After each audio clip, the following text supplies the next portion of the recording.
It's 2025, y'all. I want to know, why are so many people trying to learn a language using the tools we had in 1985? Max, we'll start with you. A or A? A desk. No, Max, that's a D. Don't we have something better? What happened to the tools from the Matrix? Can we download a language pack into our brains yet?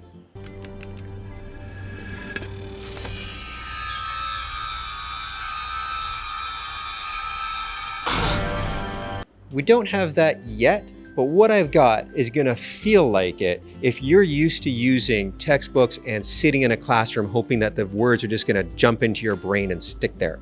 I'm Kai, and on this channel, I'm gonna share with you how I've learned a number of languages, including Chinese and Japanese, and the tools that we have now in 2025, like spaced repetition and generative AI, and how you can use those effectively to learn as fast as possible, way better than we could ever before.